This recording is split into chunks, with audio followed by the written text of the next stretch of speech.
Do you believe the story of the United States is one of pristine, incremental progress? Do you imagine that the Gilded Age, the turn of the 20th century, was merely a time of bustling industry and lavish fortunes, a prelude to the modern world? You would be wrong. Beneath the veneer of silt hats and skyscraper ambitions, America was a corrupt, wild beast. Its government was not the shining city on a hill, but a sprawling, infested mansion. At the heart of this infection was the most ubiquitous and trusted institution in the country, the United States Post Office Department. The truth is, the true birth of America's modern national security state, the DNA of the FBI, the CIA, and all the shadow agencies that shape your life today, was not a response to foreign enemies, but to a vast, stunningly brazen conspiracy of graft and murder that reached the highest levels of the White House cabinet. It was a story that began with a dead man, a poisoned pen, and a lone, relentless postal inspector who stood against the entire political machine of a nation. This is the untold epic of the Great Postal Conspiracy of 1903. A scandal so profound, it nearly brought down the entire administration of President Theodore Roosevelt, redefined American journalism, and irrevocably changed the relationship between the government and its people. The unquiet graves of officialdom. The year is 1902. The American air is thick with the coal smoke of progress and the sweet stench of unchecked ambition. From New York to San Francisco, the nation is connected by the vital artery of its government, the mail. Millions of letters, checks, patents, and circulars flow every day, a miracle of logistics that makes the nation function. The man in charge of this behemoth, Postmaster General Henry Clay Payne, is one of the most powerful men in Washington, D.C., a kingmaker from Wisconsin who answers only to the fiery, unpredictable Theodore Roosevelt. But something is rotten in the pneumatic tubes and railway mail cars. The immense revenues of the Post Office Department, hundreds of millions of dollars, are attracting predators like blood in the water. Our story begins not in the marble halls of the Capitol, but in the obscure corners of the investigative service. Meet Chief Post Office Inspector Robert J. Wynne. Wynne was a creature of the system, a former newspaper editor, but he possessed a relentless, almost maniacal commitment to the truth of the ledger. For months, he and a small, dedicated team of inspectors, men who worked in the shadows with no legal standings as police, merely glorified accountants, had been chasing phantom leaks. They had uncovered petty theft, small-time mail robbery, and the occasional postmaster skimming stamp money. But then, a name kept reappearing on expense reports: August W. Machen.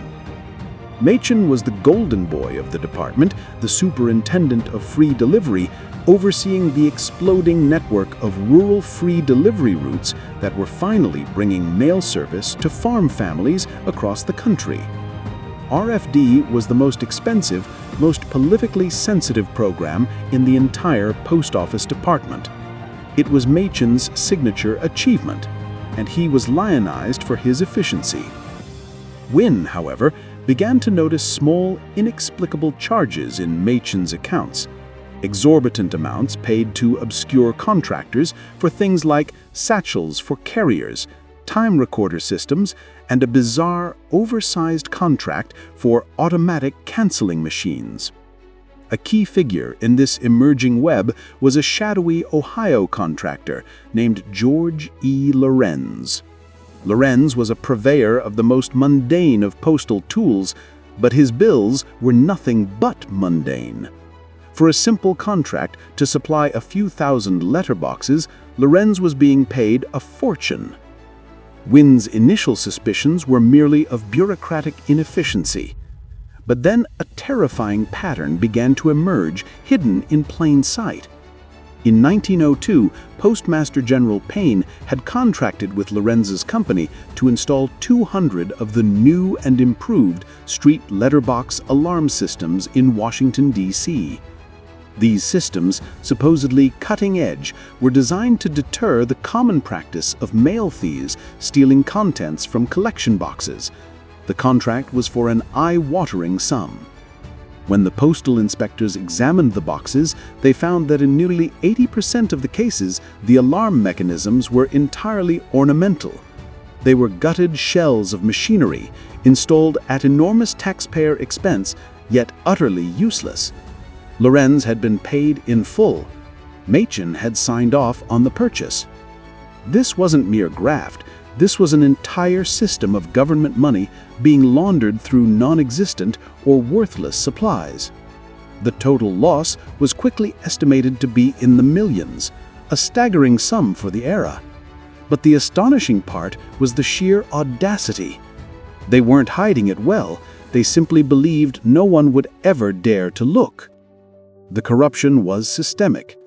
It was quickly discovered that the superintendent of the money order division, a man named Edward F. Madden, had conspired with a patent lawyer to defraud the government by inventing and selling it the rights to a worthless, improved money order machine.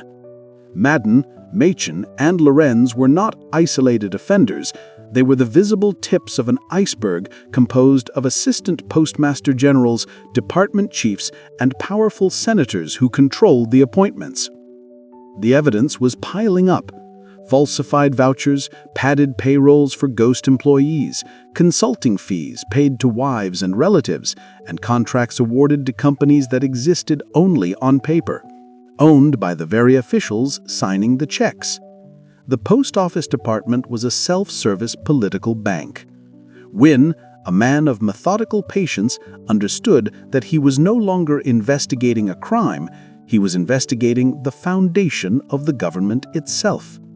He knew the moment he made the findings public, the political storm would either shatter his career or shatter the administration. He chose to escalate, quietly presenting his preliminary findings, a dossier of shocking evidence and complex financial maneuvers, to his ultimate boss, President Theodore Roosevelt.